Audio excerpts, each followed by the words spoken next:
Vamos a ver. Vamos a ir a la carta de Pablo a los romanos. Y estamos, desde el año pasado estamos estudiando esta carta. Los que nos han podido acompañar saben que iniciamos el año pasado, a principios de enero del año pasado. Hemos estudiado desde el primer capítulo y ya vamos por el capítulo 12, ¿verdad? Entonces, la semana pasada, acompáñenme ahí a Romanos. La semana pasada estuvimos en los versículos hasta el 13, ¿verdad? Y vean, la carta de Pablo a los romanos es una carta considerada por muchos como la más importante que Pablo ha escrito, porque en ella Pablo explica la razón de manera completa. Pablo explica la razón por la cual fuimos justificados por medio de Jesús, y lo que cantábamos ahorita, su sacrificio en la cruz nos ha perdonado delante del Padre. Entonces Pablo en esta carta de manera muy clara y muy completa explica esa justificación que hemos recibido. Entonces, y como lo hemos mencionado anteriormente, esta carta estaba dirigida a un grupo de creyentes que se encontraba en la ciudad de Roma, en lo que hoy es Italia, Roma, Italia. Entonces, hasta ese lugar habían llegado creyentes.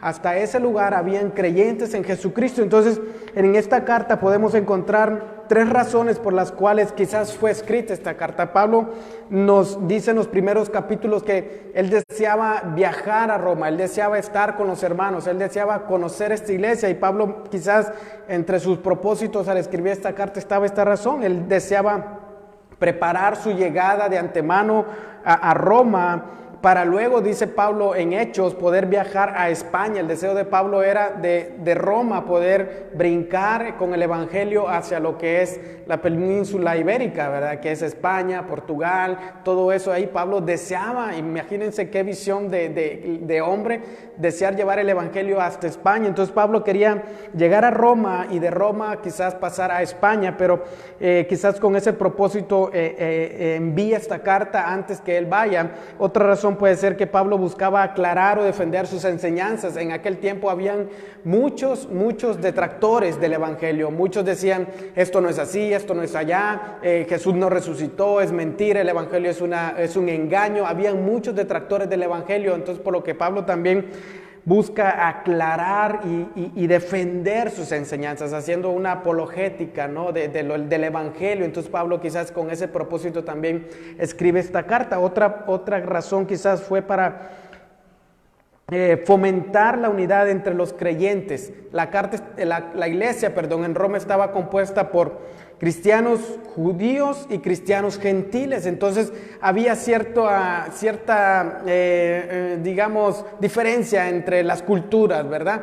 Judío y gentil. Entonces quizás Pablo también, para fomentar la unidad, porque de eso nos habla mucho esta carta, de la unidad entre los creyentes, Pablo quizás en ese deseo de que haya unidad entre la iglesia envía esta carta. Entonces hemos estado en la parte práctica de Romanos a partir del capítulo 12, que es lo que hemos estado viendo. Entonces hemos visto algunas características de la vida cristiana. A partir del versículo 9 del capítulo 12 se empiezan a ver algunas características de la vida cristiana, y hoy vamos a continuar viendo algunas de ellas hasta el versículo 21, del versículo 14 hasta el versículo 21. Entonces, en el capítulo 12 de Romanos podemos encontrar una similitud muy interesante a lo de Primera de Corintios capítulo 12 y 13. ¿Por qué? Porque Pablo empieza a hablar de los dones y luego termina hablando en una advertencia, luego da una advertencia contra el orgullo, y luego hace un énfasis en el amor que debe de envolver a los dones y a la vida cristiana. Entonces se parece mucho esta parte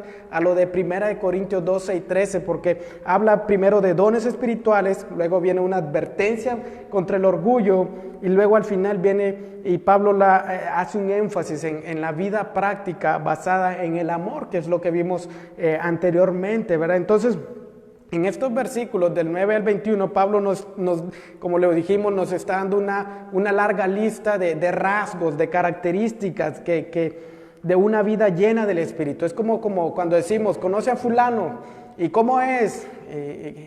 y empezamos, ¿verdad? No, pues el pelo es así, camina así, de este color, los ojos son de esta manera. Empezamos a dar características de una persona, ¿va? De la misma manera, cuando preguntan, ¿y cómo es un cristiano? Bueno, lo estamos estudiando en este capítulo 12, las características de una vida llena del Espíritu.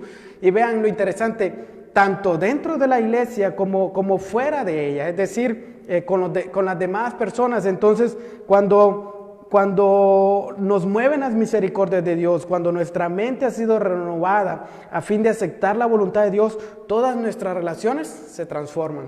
Todas nuestras relaciones personales se ven transformadas. Entonces, no solo ofrecemos nuestro cuerpo a Dios, como lo miramos en los primeros 2 versículos del capítulo 12, sino que también desarrollamos una imagen muy sobria de nosotros mismos, un concepto sobrio de nosotros mismos, como lo vimos ahí en el versículo 3 al 8. Ninguno tenga más alto concepto del que debe tener de sí mismo. Entonces, tenemos una imagen clara de nosotros, y también amamos a otros creyentes que están dentro de la iglesia, como lo hemos visto en los versículos 9 al 13, pero también hoy vamos a ver cómo también servimos a nuestros enemigos, aquellos que nos maldicen, aquellos que nos odian, ¿verdad? Entonces, esto va a estar muy bueno a partir del versículo 14. Entonces, vamos a poder hallar 2 grupos, del versículo 2, 14 al 21. Y lo primero que vamos a ver es cómo es dentro de la iglesia, cómo es las características de un creyente dentro de la iglesia. Dice el versículo 12, vean qué interesante, dice, bendigan a quienes, a los que los persiguen. Bendigan y qué, y no maldigan. Vean qué mandamiento el que está dando Pablo aquí. Bendigan a los que los persiguen, y bendigan y no maldigan. Cualquiera diría, maldice a quien te maldice y bendice a quien te bendice, ¿va? Pero vean lo que Pablo está diciendo aquí. Cuando Pablo escribe esta carta, él estuvo en Corinto en su tercer viaje misionero, alrededor del año 55 al año 56 después de Cristo.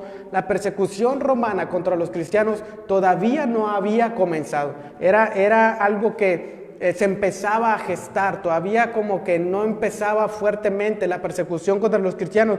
Pero vean lo que Pablo les está diciendo a estos creyentes de antemano.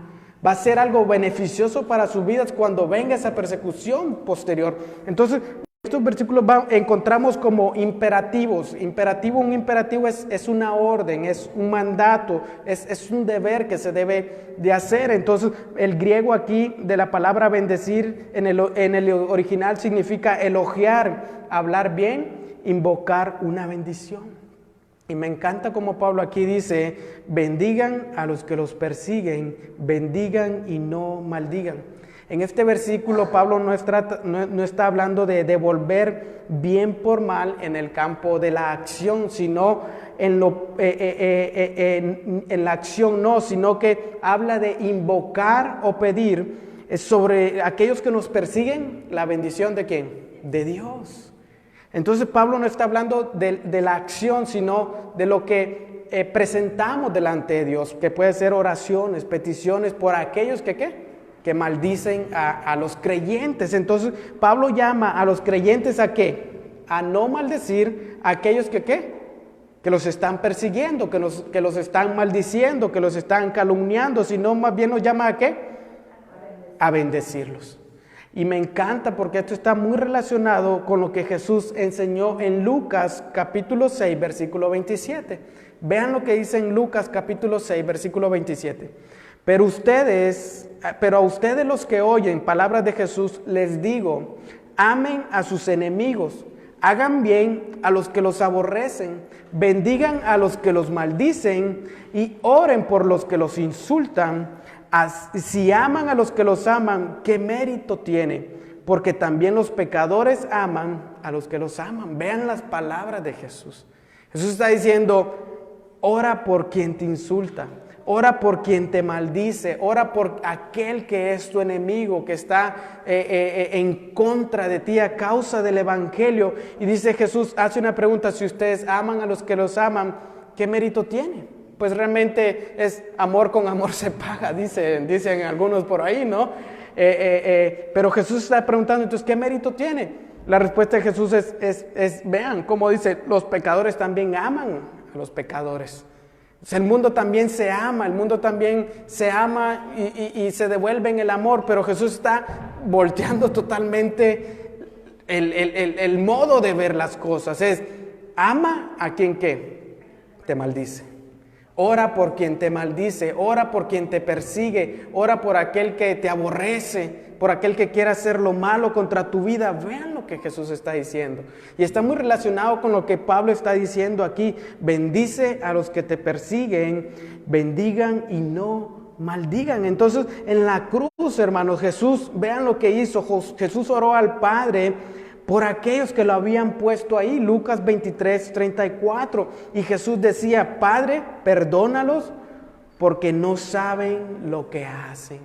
Vean Jesús, lo que cantábamos ahorita, cada paso que daba hacia la cruz, cada golpe con odio que recibía, en cada golpe me imagino que Jesús estaba diciendo, Padre, perdónalos porque no saben lo que hacen. Eso es bendecir, hermanos. No en el campo de la acción de hacer algo bueno por una persona, no, en nuestra mente, en nuestro pensamiento, lo que se fabrica en nuestro pensamiento, porque muchas veces podemos hacer una acción, pero nuestra mente está diciendo, ay, ojalá que a este le vaya mal, pero le voy a arreglar la llanta, o le voy a hacer tal favor. ¿Sí me entienden? No, Pablo está yendo primero al campo de nuestra mente, diciendo, en nuestra mente debemos de empezar a hacer el bien a aquellos que nos aborrecen. Y es como dice, Padre, Jesús dice, perdónalos porque no saben qué, lo que hacen.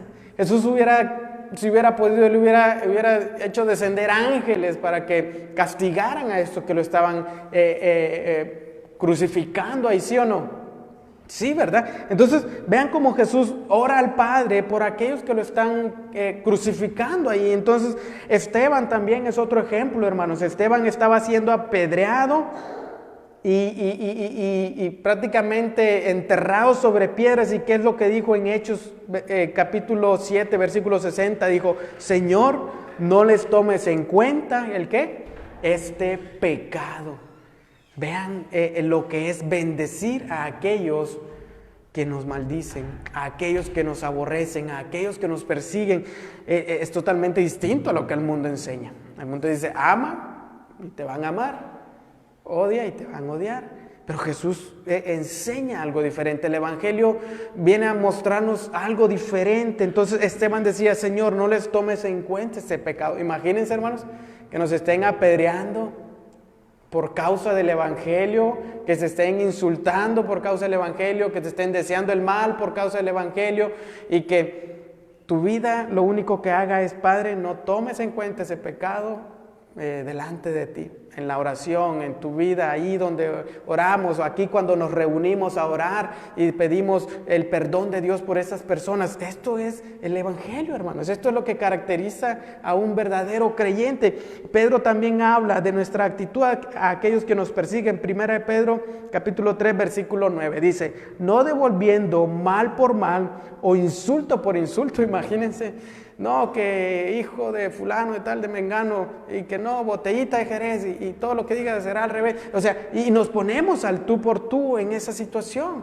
Entonces Pedro dice, no devolviendo mal por mal, ni insulto por insulto, más bien, dice Pedro, bendiciendo, porque fueron llamados con el propósito de heredar bendición. Me encanta lo que Pedro está diciendo aquí. Tú fuiste llamado a heredar la bendición.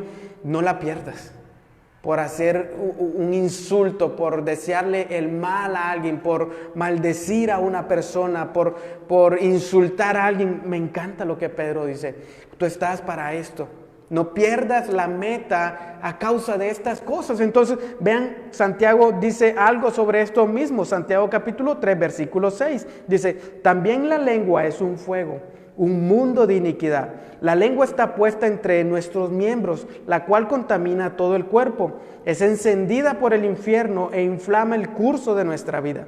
Porque toda clase de fieras y aves, de reptiles y de animales marinos se pueden domar y han sido domados por el ser humano. Vean lo que dice Santiago.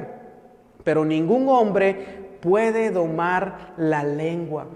Es un mal turbulento y lleno de veneno mortal. Y vean lo que dice Santiago: con ella bendecimos a nuestro Señor y Padre, y con ella también maldecimos a los hombres que han sido hechos a la imagen de Dios. Vean lo que puede salir de nuestra boca por medio de la lengua, hermanos. Maldición y bendición. Entonces dice Santiago: de la misma boca proceden bendición y maldición. Y vean la advertencia: hermanos míos, esto no debe ser así. ¿Acaso una fuente echa agua dulce y amarga por la misma abertura? ¿Alguien ha visto eso? No. O están separados, pero no están juntos. O no se puede. ¿Acaso, hermanos míos, puede una higuera producir aceitunas? ¿Alguien ha visto eso? No. ¿O una vid higos? No. Tampoco una fuente de agua salada puede producir agua dulce. Entonces, Santiago lo que está diciendo, que de nuestra boca, que de nuestra mente no pueden salir lo bueno y también lo malo. Santiago nos pone la ilustración de la boca, de la lengua, que indica nuestra condición interna en nuestra vida. Y me encanta cómo lo muestra aquí por medio de esta ilustración, porque habla de lo que puede salir de nuestro interior. Jesús habló de eso: lo que contamina al hombre no es lo que entra por su boca, sino que lo que ¿qué? Lo que sale por su boca. Entonces debemos recordar algo, hermanos, que no estamos luchando en nuestras propias fuerzas contra esta situación, sino que es por medio del poder ¿de quién? El Espíritu Santo en nuestras vidas. Entonces es por medio de Él que podemos controlar lo que decimos cuando somos perseguidos, cuando somos atribulados, angustiados, ofendidos, de manera que ya no reaccionamos de manera que vengativa, a decir, a maldecir a alguien, sino que con bendición. Hace unos años atrás, como en el 2013 aproximadamente, pasamos por una situación similar con Perla, donde una persona, un líder de una iglesia, decía un montón de cosas que ni por cerca. Pero imagínense si yo vengo y devuelvo el insulto por el insulto, la maldición por la maldición. La Biblia me habla a no caer en esas situaciones, sino a ¿qué? A bendecir y no a maldecir. Entonces, vean, como creyentes vamos a pasar por esas situaciones. Vamos a pasar, hermanos, por esas situaciones. Pero la palabra nos enseña que debemos ¿de qué? De bendecir. Invocar la bendición del Señor. Entonces, preguntémonos en este momento, ¿nos ha pasado algo así? ¿Cuál ha sido nuestra reacción? Quizás, hermano, muy tarde vino esta prédica a mi vida. Quizás, ¿verdad? Quizás muy tarde. Pero es para que de aquí en adelante enmendemos nuestro camino delante del Señor. Entonces, si nos persiguen, si hablan mal de nosotros, mintiendo por causa de nuestra identificación con el Señor, o aún dentro de la iglesia, que suele pasar, dice la palabra que somos bienaventurados, dijo Jesús: bienaventurado cuando digan toda clase de mal de ustedes mintiendo. Entonces, ¿podemos maldecir a quien nos está haciendo dichosos y bienaventurados? No, no se puede hacer. Entonces, vean lo que Pablo pone de principio aquí, lo que tenemos que hacer nosotros como creyentes, un punto más a nuestra característica como creyente. Versículo 15, vean, del versículo 12, del capítulo 12. Gócense, ¿con quiénes? Con los que se gozan, y lloren con los que lloran. Algo que la palabra nos enseña, hermanos, que es que la iglesia, los creyentes son como una ¿qué? Familia. Y uno de los rasgos que el creyente debe tener es que se debe gozar ¿con quiénes? Con los que se gozan, que es muy bonito, pero también tiene que llorar con los que lloran. Entonces, como creyentes no estamos en una competencia, no estamos aquí en quién hace mejor las cosas, quién es. No, somos una familia y somos llamados a tratarnos los unos a los otros con el amor de la familia. En el versículo 10 dice ahí: sean afectuosos, ¿qué? Los unos a los otros con amor fraternal, con honra, dándose preferencia los unos a los otros. Y lo hablamos la semana pasada, lo que eso significaba, ¿no? Entonces, cuando tenemos, imagínense, una buena noticia, ¿qué hacemos? Queremos compartirla con todo el mundo, ¿no? Y deseamos que los demás se gocen con nosotros y que bueno que esto, que lo otro, que bueno que recibiste esto. Pero ¿qué cuando otro recibe algo bueno? Ahí entra como el celo, ¿no? ¿Y por qué a mí no? ¿Y por qué a mí no me pasó esto mismo? Pero vean lo que dice aquí, gócense con los que se gozan. Es ir con ellos primero, no es que ellos vengan a mí, no, yo tengo que ir a gozarme con ellos. O cuando una tristeza viene a nuestra vida, hermanos, o cuando una tristeza viene a un hermano, ¿qué hacemos? Vamos con él y la compartimos. Entonces, vean, cuando estamos tristes o en lloro, en llanto, necesitamos que alguien consuele, ¿no?, nuestras vidas en esas situaciones. Entonces, vean cómo Pablo nos está dando este mandamiento aquí, a considerar primero a los demás, a dar preferencia a ellos en lugar de ¿a quién? De a nosotros. Pablo no está diciendo aquí, espera que vengan a gozarse contigo. No, es gózate con los que se gozan, llora con los que están llorando. Entonces, la exhortación de Pablo nos recuerda a 1 Corintios, capítulo 12, versículo 26. Vean lo que dice ahí. Si un miembro sufre, todos los miembros, ¿qué hacen? Sufren con él. Y si un miembro es honrado, todos los miembros se regocijan con él. Entonces, vean cómo el creyente es llamado a eso. El verdadero creyente es llamado a gozarse con los que se gozan, a llorar con los que lloran. Entonces, es fácil, ¿no?, llorar con los que lloran, como decíamos, pero es aún difícil gozarnos con los que se gozan. Entonces, debemos de pedirle al Espíritu Santo que nos ayude, que transforme nuestra mente, que renueve nuestro pensamiento, que cambie nuestra manera de pensar para poder gozarnos con aquellos que se gozan y poder llorar con aquellos que lloran. Entonces veamos lo que Pablo dice en el versículo 16. No sé si alguien lo quiere leer.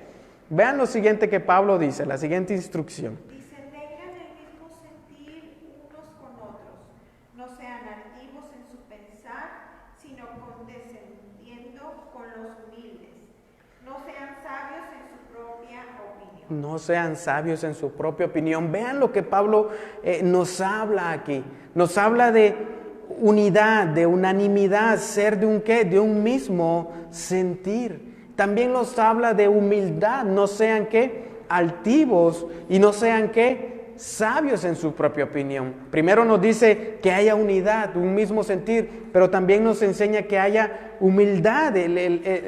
La unidad es resultado de la humildad. Entonces, me encanta lo que dice Proverbios 7:3, que Pablo hace referencia a esto. Dice, no seas sabio a tus propios ojos, teme al Señor y apártate del mal. Pablo hace referencia ahí a este proverbio. Entonces, se requiere unanimidad en el funcionamiento de la iglesia, de los creyentes, pero para ello es necesario, hermanos, que seamos ¿qué? Humildes. No sean arrogantes. Vean cómo dice la versión NBI. Dice, vivan en armonía los unos con los otros. No sean arrogantes, sino háganse solidarios con los humildes. No se crean los únicos que saben. Como que nos hace entender un poquito más este pasaje. Entonces, a veces hay creyentes con estas actitudes autosuficientes dentro de nosotros, hermanos. ¿Por qué? Porque nadie les puede decir todo lo saben, todo lo pueden, o son arrogantes. Entonces, eso representa un peligro ¿para qué? Para la armonía dentro de la iglesia, dentro del cuerpo. Por eso dice aquí, la armonía viene como resultado de ser ¿qué? Humildes aquí. Entonces no sean arrogantes, no sean creerse sabios. Entonces, ¿cómo se logra la armonía entre nosotros como creyentes? Pablo nos da aquí la respuesta. No sean arrogantes y no creyéndonos los únicos que sabemos algo. Imagínense, si así fuéramos aquí. No, cuando terminamos. ¿Por qué? Porque todos sacando chispas aquí. Entonces la palabra nos llama ¿a qué? A vivir en armonía. Es muy posible que pueda existir situaciones entre nosotros, diferencias, pero quizás situación económica, quizás por alguna malentendido, aún por los dones, como Pablo lo ha estado diciendo aquí, que se manifiestan dentro de la iglesia, pero la palabra nos llama a vivir en armonía. Vean lo que dice 1 Corintios 1:10. Les ruego, hermanos, por el nombre de nuestro Señor Jesucristo, que todos se pongan de acuerdo y que no haya división entre ustedes, sino que estén enteramente unidos en un mismo sentir y en un mismo parecer. La armonía es lo que Dios quiere entre nosotros. La unidad es lo que Dios desea entre los creyentes. Entonces es muy importante para nuestras relaciones dentro del cuerpo de Cristo. La armonía, pero también es importante para nuestro testimonio. ¿Para con quiénes? Para con los de afuera. Imagínense si los que no conocen al Señor ven cómo está la iglesia por dentro, en pleito, en ira, en contienda, que van a decir, no, pues nada diferente a los de nosotros. No hay unidad, no hay armonía, pero la palabra nos llama a que haya armonía, unidad, que seamos de un mismo sentir. Entonces, una mente renovada, una mente transformada, ¿qué va a buscar? La armonía. No va a ser arrogante. Un creyente que ama con el amor de Dios buscará estar en un mismo sentir con otros creyentes y no creer que es el único que sabe las cosas. Hermano, ¿y qué opina de esto? No, es que si no es así, no es así. ¿Por qué? Porque nos creemos sabios en nuestra propia opinión. Entonces, Pablo nos invita a eso, a darnos preferencia los unos a los otros, en que no prevalezca nuestra posición, sino que constantemente estemos yendo a la humildad. Versículo 17, vean lo que dice. Nunca paguen, ¿qué? A nadie mal por mal. Respeten lo bueno delante de todos los hombres. Este versículo recoge el mismo pensamiento del versículo 14, pero ahora va a la parte práctica, a la parte de la acción. En el versículo 14 vimos lo que era la mente, ¿no? De invocar al Señor. Aquí habla, no paguen mal a nadie, sino que consideren lo bueno delante de todos los hombres. Entonces vean la exhortación de Pablo, cómo Pablo exhorta a los creyentes, a los lectores, a no hacer lo que antes hacíamos. Antes nos hacían el mal, ¿qué hacíamos? Pues pagábamos con la misma moneda y hacíamos lo malo. Y esto es para todos nosotros, hermanos. Entonces, amén. Amén, eso era lo que enseñaba el Antiguo Testamento y aquí vamos a leerlo más adelante, que es el versículo que dice ahorita que yo tengo anotado aquí. La hermana quizás me copió, ¿verdad? Capítulo 5 de Mateo, versículo 38. Vean lo que Jesús enseña ahora en el Nuevo Testamento. Ustedes han oído que se dijo ojo por ojo, diente por diente. Éxodo 21:24.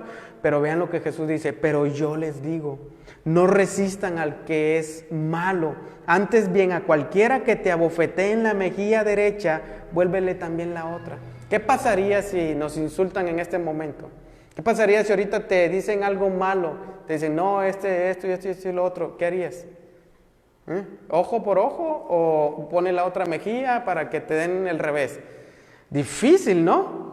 Lo que Jesús está diciendo, dice, al que quiera ponerte pleito y quitarte la túnica, déjale también la capa, y a cualquiera que te obligue a ir 1 kilómetro, ve con él 2. Al que te pida, dale, y al que desee pedirte prestado, no le vuelvas la espalda. Vean lo que Jesús simplemente está diciendo, no pagues de la misma manera. ¿Difícil? Sí, es difícil. Y aquí vamos todos en el mismo saco, porque es difícil, hermanos. No devolver el mal por el mal. Pero vean el mandamiento del Señor. Lo que quiere el Señor transformar en nuestra vida, cambiar en nuestra vida como creyentes. Entonces, vean lo que Pablo nos está diciendo. No pagues mal por mal, sino que debemos procurar lo bueno delante de todos los hombres. Aquí incluye ahora dentro de la iglesia como también fuera de la iglesia. Entonces, vean la versión NBI, dice, procuren hacer lo bueno delante de todos. Si afuera en la calle nos dicen algo malo, nos hacen un mal, nos hacen algo malo, ¿qué vamos a hacer? Entonces aquí la respuesta es procuren hacer lo bueno delante de todos los hombres. Y la palabra bueno se refiere a mantener una conducta correcta en toda manera. Aquí lo bueno se refiere a eso, una conducta correcta en todo. Entonces, y dice aquí, a manera que sea visible a quienes, a todos los hombres, no solo a uno, sino que los demás también puedan ver nuestra conducta para con los de afuera. Entonces, ¿es difícil? Sí lo es. Lo es, porque estamos en un cuerpo pecaminoso, donde también el pecado está pujando para ganar derechos. Entonces, me gusta lo que dice el comentarista Cranfield acerca de este versículo. Dice, los cristianos han de pensar en, apuntar a, buscar delante de todos los hombres aquellas cosas que son buenas según lo que el Evangelio nos dice. Siempre con la mira hacia lo bueno, buscando lo bueno delante de todas las personas, sean creyentes o sean inconversos. Es lo que la palabra nos enseña, hermano. No estamos estudiando nada más fuera de ello. Entonces, vean cómo la voluntad de Dios es esta, que haciendo el bien, hagan, dice Pedro, enmudecer la ignorancia de los hombres insensatos. ¿Por qué? Porque por lo general el mundo, el enemigo, quiere tentarte y buscar el mal para que des cabida a eso. Y vuelvas con la misma moneda y pagues con mal. Pero vean lo que Pedro está diciendo. La voluntad de Dios es que haciendo el bien, hagamos enmudecer la ignorancia, el mal que traman los impíos contra los creyentes. Eso es lo que Dios quiere. Entonces, vean, ¿nos cuesta? Claro que sí, todos luchamos con eso. Entonces, vean lo que Pablo está diciendo. En el siguiente versículo vuelve a hablar e incluye también a todos los hombres. Vean lo que dice el versículo 18. Si es posible que de ustedes dependa, estén en paz con todos los hombres. Esta actitud que Pablo está diciendo que tengamos es una actitud pacífica. ¿Hacia quiénes? Hacia todos los hombres. Y requiere, como dice Pablo, que en lo posible debe depender de quiénes, de nosotros. Dice Pablo, de nosotros debe depender mantener esa paz. O sea que lo que depende de nosotros. Exactamente, dentro de lo que dependa de nosotros. Lo que no depende de nosotros, bueno, pero que si se llega a un problema, que si se llega a una discordia, no sea por nuestra culpa. Que no seamos nosotros los que provoquemos, que dimos el pie para tal situación. Entonces, en lo mejor de lo posible, que tenemos que intentar mantener, ¿qué? La paz. Buscar la paz. Quizás no en todos los casos va a ser posible mantener la paz, como dice nuestra hermana Marisol, pero en la mayormente posible hemos de procurar la paz. Entonces, ¿por qué no debemos pagar mal por mal? Lo vamos a ver en el versículo 19. Entonces, vean lo que Pablo nos está diciendo. Es difícil, sí, es difícil, hermanos, pero vean cómo una vida transformada tiene estos rasgos que van siendo visibles día a día y conforme nosotros dejamos que el Espíritu Santo trabaje en nosotros. Verlas, a veces a mmí me cuestan ciertas cosas y me está diciendo, no, es que tenés que hacer así. Sí, yo sé. Y lo sé, hermanos, y a veces le digo al Señor, cámbiame, transfórmame, porque me pasa esto, hermano, me acontece esto mismo. Entonces, pero vean lo que dice, siempre procurando tener la paz con todos los hombres, no solo con los de la iglesia, porque a veces somos aquí, pero afuera somos otra cosa, ¿no? Y nos pasa, ¿no? Y nos pasa eso. Entonces, vean lo que Pablo está diciendo. El versículo 19 nos va a traer más respuestas de por qué tenemos que procurar la paz con todos los hombres. Entonces, dice Pablo, amados, nunca tomen venganza ustedes mismos, sino dejen lugar, ¿qué? A la ira de Dios, porque escrito está, mía es la venganza, yo pagaré, dice el Señor. Ahí sí estamos hablando palabras mayores. Palabras mayores, porque dice Pablo, mantén la paz para con todos los hombres. ¿Por qué razón? Porque no tomes venganza por ti mismo, sino que, ¿qué? Déjale lugar a la ira de Dios. Esto no es el karma, no, olvídense de eso, es el juicio de Dios, el castigo de Dios para aquellos que procuran el mal contra los creyentes, contra los hijos de Dios. Entonces, si nosotros procuramos el mal contra alguien, algún creyente, contra alguna persona, hermanos, nos estamos metiendo en serios problemas. La justicia de Dios que va a venir a nuestra vida. ¿Cómo? El Señor la sabe. Mía es la venganza, dice. Yo pagaré. Entonces, vean, es la tercera vez que Pablo nos está diciendo en el versículo 14, 17, que no busquemos la venganza. Y aquí tercera vez, versículo 19, no busquemos la venganza. ¿Y por qué razón? Porque podemos confiar en que Dios va a actuar de la manera correcta y pondrá las cosas en su lugar. Esto lo vi yo muy claro desde pequeño en la vida de mi mamá. Siempre le hacían unas cosas en el trabajo, en tal situación, y todo lo ponía en manos del Señor. Y no les cuento la historia porque sería muy trágico. Pero el Señor fue poniendo las cosas en su lugar. Entonces, hay ocasiones en que como creyentes somos objeto de maltrato, de maldición, de burla, pero por muchas ganas que tengamos de tomar venganza y de tomar el juicio en nuestras manos, hermanos, vayamos al Señor. Dejemos las cosas en manos del Señor. Él va a poner las cosas en orden y no nosotros como creyentes. Entonces, vean lo que Pablo está enseñándonos aquí. ¿Por qué? Porque somos dados a eso, a querer buscar la venganza y que me la voy a cobrar como sea. Por lo que me hizo, por lo que me ha hecho. No, mía es la venganza, dice el Señor. Y Pablo está haciendo referencia a Proverbios 20:22. No digas, yo pagaré mal por mal, sino espera en el Señor, Él te salvará. Proverbios 24:29. No digas, como Él me ha hecho, así le haré. Pagaré al hombre según sus obras. Vean lo que dice Proverbios. No digas eso. No procures la venganza, no procures el mal. Y vean lo que dice Pablo. Porque escrito está, mía es la venganza, yo pagaré, dice el Señor. Entonces, citando Deuteronomio 35, 36, esta es la cita que Pablo está diciendo, y ahí en Deuteronomio dice, mía es la venganza y la retribución. A su asunto el pie de ellos resbalará, porque el día de su calamidad está cerca y ya se apresura lo que les está preparado. Vean cómo el Señor defendía a su pueblo.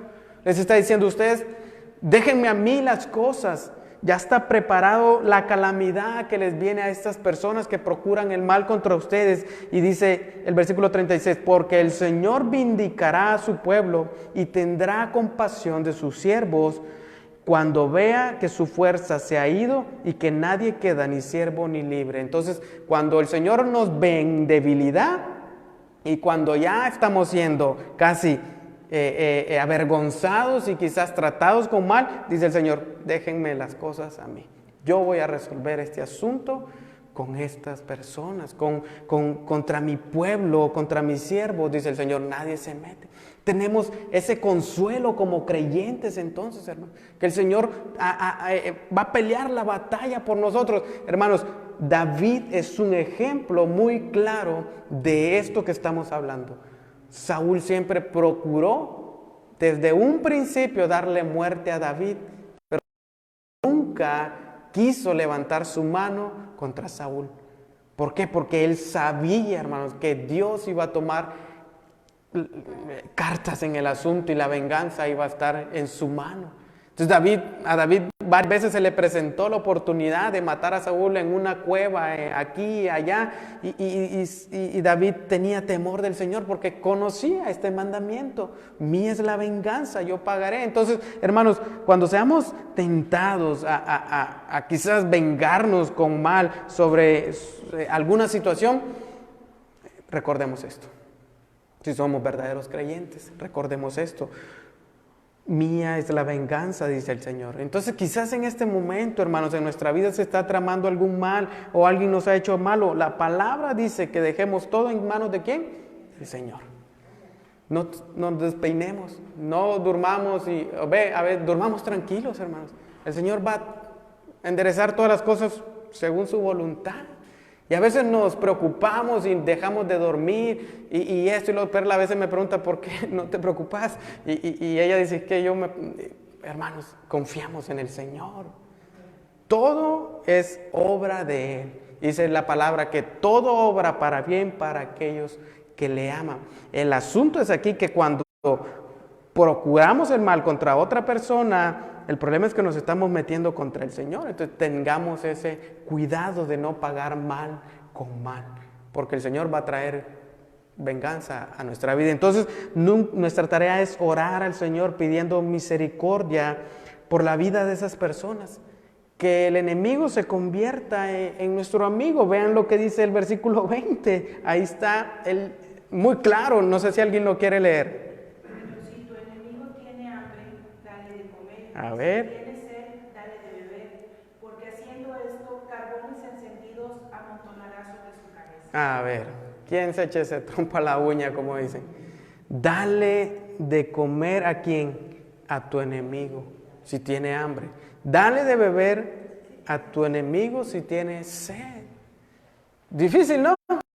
Que sí, está difícil. Está pelón, dice una señora por acá. Pablo hace referencia a Proverbios 25:21. Si tu enemigo tiene hambre, dale de comer. Y si tiene sed, dale agua a beber. Porque así amontonarás brasas sobre su cabeza y el Señor te recompensará. Entonces, nuestra tarea es orar pidiendo la misericordia de Dios para que nuestro enemigo se convierta en nuestro amigo. Entonces, dar de comer y de beber al enemigo es algo que el mundo no hace, hermanos. Por lo general eres mi enemigo y mejor de lejos porque te quiero ver de cerca. Y no hace eso, pero vean cómo el evangelio es totalmente diferente, va contra la corriente del mundo, el pensamiento del mundo. Pablo dice, se nos llama a hacer el bien a nuestros enemigos. Y Pablo menciona maneras prácticas, dar de comer, dar de beber, pero en fin se refiere a cualquier tipo de ayuda que sea necesaria. Me recuerdo cuando Pablo se acaba de convertir al cristianismo, está ciego, el Señor le habla a un hombre, creo que fue Cornelio, que le dice, ve con él porque él me va a ser instrumento. Cornelio ha escuchado de todo lo que Pablo hacía, matando a creyentes y esto y lo otro, y Cornelio estaba asustado. Dice, pues si voy con él, también me va a hacer lo mismo. Cornelio no creía en la conversión de Pablo, pero Cornelio, guiado por el Espíritu Santo, va hasta donde Pablo y le ayuda y lo cuida y le da un trato que no cualquiera lo haría. Acababa años antes de matar a Esteban y a sacar creyentes de las casas y a entregarlos en la cárcel. Entonces, vean, el evangelio es totalmente diferente, hermanos. Por eso parece locura. Por eso el evangelio es locura, porque va en contra de lo que el mundo enseña. Entonces, vean lo que Pablo está diciendo. Cualquier ayuda que necesite tu enemigo, de comer, de beber, cualquiera, hazla. Entonces no es suficiente solamente resistir la tentación de vengarnos, sino que como creyentes debemos de hacerle el bien ¿a quién? A nuestro enemigo. Procurar lo bueno, buscar ¿qué? La paz. Ahora estamos hablando en el campo de la acción. Entonces no solamente es, ay sí, no le voy a hacer nada malo, no te quedes solamente restringido. No, ahora dice Pablo, haz lo bueno. Haz lo bueno con él. Entonces Pablo dice, porque haciendo esto, ¿qué? Carbones encendidos amontonarás sobre su cabeza. Los estudiosos de la palabra y del lenguaje de la escritura dicen que este era un modismo cultural, posiblemente que provenía de Egipto, y era una manera en que se hacía a una persona arrepentirse, se le ponía un plato de metal con carbones encendidos arriba y hasta que se arrepentía y confesaba y pedía perdón.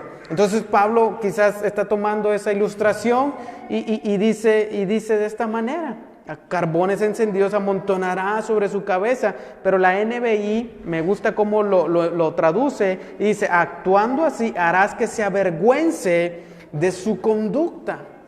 Haciendo lo bueno a tu enemigo, aquel que te aborrece, aquel que te odia, harás que se avergüence de su conducta. Entonces Pablo está diciendo que al tratar bien a nuestro enemigo, vamos a provocar que tenga un sentimiento de vergüenza que lo va a llevar al arrepentimiento. que sería lo bueno, ¿no? Que se arrepintiera delante del Señor por hacer lo malo. Entonces, vean, el enemigo se puede convertir ¿en qué? En nuestro amigo. En nuestro amigo, en alguien que también tema al Señor. Entonces, en el versículo siguiente, vean la culminación que Pablo va a hacer de este pensamiento de no venganza. Versículo 21 que dice, no seas vencido por el mal, sino vence el mal ¿con qué? Con el bien. Es resumen de todo lo que acabamos de leer. No seas vencido por el mal, sino vence el mal con el bien.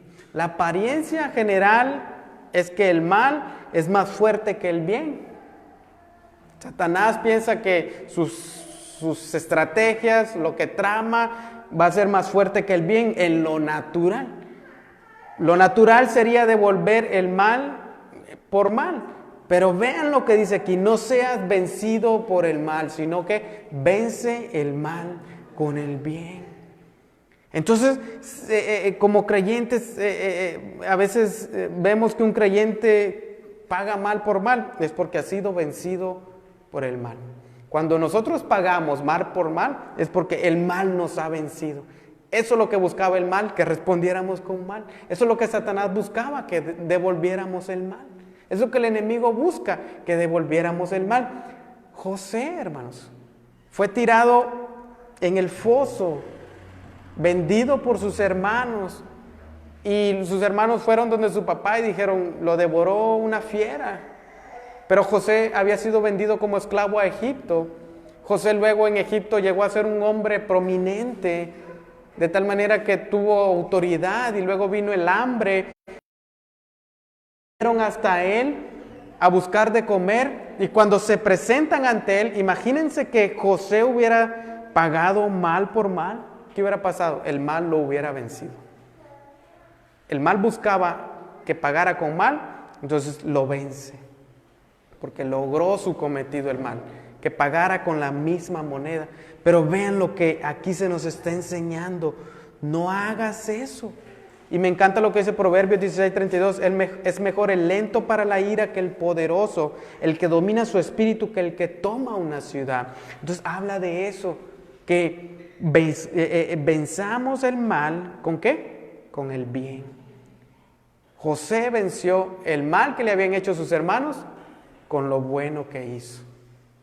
No fue vengativo. Entonces me gusta lo que dice el teólogo John Stott, dice, pagar mal con mal es ser vencido por el mal. Pagar mal con bien es vencer al mal con el bien. Este es el camino de la cruz.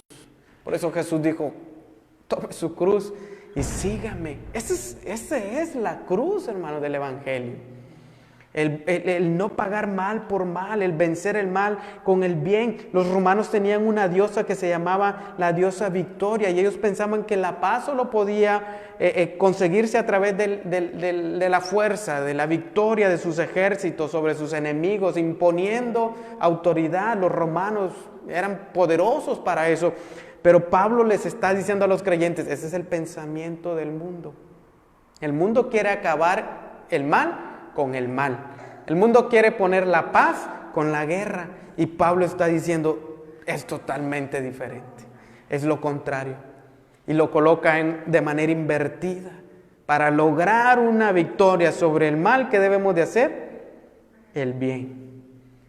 Y Pablo lo está diciendo aquí. En vez de hacer el mal, la victoria se puede lograr por medio del bien. Es una mejor arma, no es por medio de la fuerza. Entonces Pablo nos está colocando totalmente en una manera diferente a la que el mundo piensa. Entonces vean lo que pasó en la cruz, lo que cantábamos ahorita. Vean lo que pasó en la cruz. Lucas 23:33. Cuando llegaron a un lugar llamado La Calavera, crucificaron allí a Jesús y a los malhechores, uno a la derecha y otro a la izquierda. Jesús decía, Padre, perdónalos porque no saben qué, lo que hacen. En la cruz, este versículo lo leíamos ahorita, Jesús fue crucificado ahí, hermanos. Jesús fue descendido de esa cruz y haber destruido a sus enemigos y haber hecho polvo a aquellos que lo habían crucificado ahí. Pero no fue así. ¿Qué hizo? Padre, perdónalos porque no saben lo que hace. Al contrario, Jesús pidió al Padre perdón por quienes lo estaban crucificando y darlo muerte. De esta manera Jesús venció el mal con el bien. Entregó su vida, hermanos, la entregó por nosotros. Entonces el Padre escuchó la oración y abrió el camino de la salvación para aquellos que le dieron muerte. Entonces había un propósito en que estos que estaban abajo dándole muerte, el propósito era para que estos mismos, al creer luego en Él, pudieran entrar a la salvación. Entonces Jesús estaba haciendo un bien contra un mal que le estaban haciendo. Entonces abre el camino hacia la salvación y Jesús vence el mal del pecado entregando su vida para nuestro bien. Es por eso que ahorita cantamos, cada golpe recibido, estabas pensando en quién, en nosotros, que estamos muertos en delitos y pecados, constantemente entregados al mal, maquinando el mal contra nuestro prójimo, contra nuestros hermanos. Y Jesús dice, ahora hay un nuevo camino para que puedas entrar a la salvación y ahora hacer el bien a aquellos que te aborrecen. Entonces me encanta cómo la palabra de Dios siempre llega a tiempo a nuestra vida, hermano. Entonces, si antes de esto, de este día, estábamos haciendo las cosas al revés, meditemos en esto, hermano, que el Señor nos pone delante de nuestras vidas hoy, para que conforme a esto, hermanos, podamos caminar en la perfecta voluntad de Dios, para que, como dice Romanos 8:37, seamos ¿qué? Más que vencedores por medio de aquel que nos amó. Amén. ¿Qué les parece si oramos y ponemos en manos del Señor este tiempo?